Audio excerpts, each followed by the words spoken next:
حضرت امام شافعی فرماتے ہیں میرے علاقے کا ایک نوجوان تھا، عالم فاضل نہیں تھا پر نیک بڑا تھا، میرے ساتھ حج کرنے آ گیا اور مجھے وہاں جا کے پتا چلا وہ بھی آیا ہوا ہے۔ فرماتے ہیں وہ حج میں بڑی کوشش کرتا اس سے ملنے کی، تو کہتا حضور کیا حج میں باتیں کرنی، رب رب نہ کریں، احرام باندھا ہوا ہے بعد میں بات کریں گے۔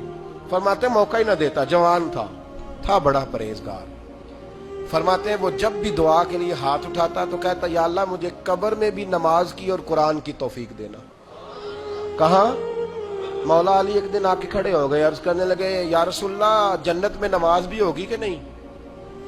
تو حضور نے فرمایا علی نماز کی جگہ تو یہ ہے، وہاں تو اجر ملے گا نماز کا۔ تو عرض کرنے لگے حضور جہاں نماز نہیں نہ ہوتی علی کو مزہ کوئی نہیں آتا دن گزارنے کا، نماز ملے گی نا وہاں۔ کہاں جی؟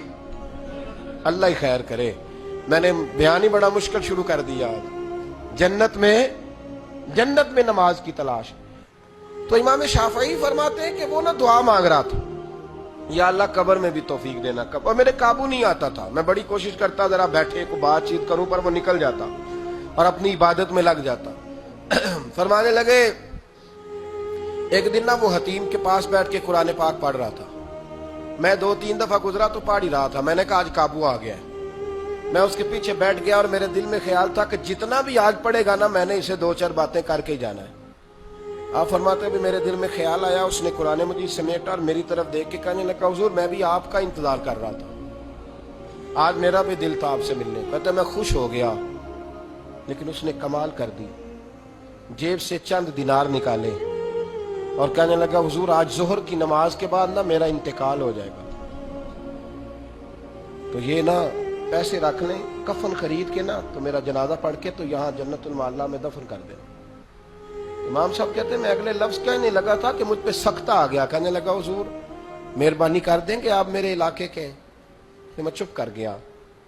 ظہر کی نماز میں نے دوبارہ اس جگہ پڑھی تو میرے ساتھ صف میں موجود تھا، فرض بھی اکٹھے پڑھے، سنتیں بھی اکٹھی پڑھی، نفل پڑھ کے جب میں نے توجہ کی تو وہ زمین پہ لیٹا ہوا تھا۔ میں قریب جا رہا تھا تو اس کے کلمے کی آواز میرے کانوں میں آ رہی تھی، اور جب تک میں اس کے پاس پہنچا اس کی روح پرواز کر گئی تھی۔ عرش فرشتے بانگا ملیاں، مکے پہ گئی شور، بلے شاہ ایسا نہیں ہوں مرنا، اتنے مر گیا ہی کوئی ہور۔ آپ فرماتے میں نے غسل دیا، کفن دیا، دفن کر دیا۔ کئی سالوں کے بعد میں دوبارہ آیا، اسی جنت المعلا میں مجھے ایک اور جنازہ پڑھنے کا موقع ملا۔ میرے دل میں ہمیشہ خیال آتا تھا کہ وہ تو کہتا تھا یا اللہ قبر میں بھی قرآن کی توفیق دینا، تو یا اللہ مجھے دکھا وہاں پڑھتا ہے کہ نہیں پڑھتا۔ تو امام صاحب فرماتے ہیں وہ میرے دل میں بات تھی، اللہ نے موقع دیا، میں دوبارہ جنازے میں گیا تو جو قبر کھودی گئی وہ اس کی قبر کے بالکل ساتھ تھی۔ اچانک میری نظر پڑی تو قبر کی دیوار گر گئی، لوگ پریشان ہو گئے، کہنے لگے آپ عالم اب آپ بتائیں کیا کرنا ہے؟ تو کہتا ہے میں نے جھانک کے ذرا آگے دیکھا تو اندر بیٹھ کے قرآن پاک پڑھ رہا تھا، تو میری طرف دیکھ کے کہنے لگا السلام علیکم امام صاحب، یہ دیوار شیوار کوئی نہیں گری، یہ اللہ نے آپ کی دعا قبول کر لی ہے، آپ کو پتہ چل گیا نا رب نے مجھے قبر میں بھی قرآن پڑھنے کی توفیق عطا فرمائی۔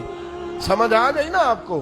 فرمانے لگے اب دیوار بند کر دو اور مہربانی کرنا دوسروں کو نہ بلانا۔ میں ٹھیک ہو گیا، آپ کی دعا قبول ہو گئی۔ بھائی قرآن پاک سے دلچسپی، شوق پیدا کرے، ذوق۔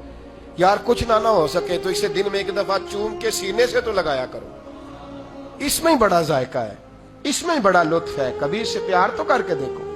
یہ اللہ کی کتاب ہے اور اس کا ایک ایک حرف وہ ہے جس کی تشریح مدینے کے چاند نے بیان فرمائی۔